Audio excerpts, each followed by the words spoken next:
புதுச்சேரியில் அறிவித்த திட்டங்களை செயல்படுத்தாததை கண்டித்தும், மத்திய பட்ஜெட்டில் புதுச்சேரிக்கு கூடுதல் நிதி ஒதுக்காததை கண்டித்தும் புதுச்சேரி சட்டப்பேரவையில் இருந்த திமுக, காங்கிரஸ் சட்டமன்ற உறுப்பினர்கள் வெளிநடப்பு செய்தனர்.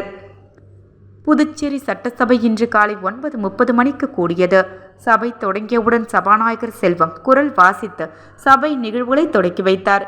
தொடர்ந்து நடைபெற்ற சபை நிகழ்வுகளில் பங்கேற்க திமுக மற்றும் காங்கிரஸ் சட்டமன்ற உறுப்பினர்கள் இந்த ஆட்சியில் கடந்த 4 வருடமாக அறிவிக்கப்பட்ட பல திட்டங்கள் செயல்படுத்தப்படவில்லை, செயல்படுத்தப்பட்டு வந்த திட்டங்கள் முடக்கப்பட்டுள்ளது, மத்திய பட்ஜெட்டில் புதுச்சேரி புறக்கணிக்கப்பட்டு இருப்பதாக குற்றம் சாட்டி பேரவையில் இருந்து எதிர்க்கட்சித் தலைவர் எம்எல்ஏ சிவா தலைமையில் திமுக மற்றும் காங்கிரஸ் சட்டமன்ற உறுப்பினர்கள் வெளிநடப்பு செய்தனர்.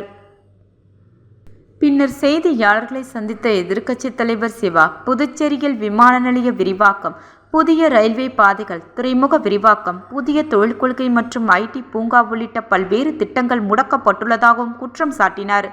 புதுச்சேரியில் புதிய கல்விக் கொள்கை அவசர கதியில் நிறைவேற்றப்பட்டதால் கடந்த வாரம் நடைபெற்ற மாதிரி தேர்வில் 95% மாணவர்கள் தோல்வி அடைந்துள்ளனர். புயல் நிவாரணமாக 760 கோடி ரூபாய் கோரிக்கை வைக்கப்பட்ட நிலையில் மத்திய அரசு எவ்வளவு நிதி வழங்கி உள்ளது என்ற விவரம் இல்லை.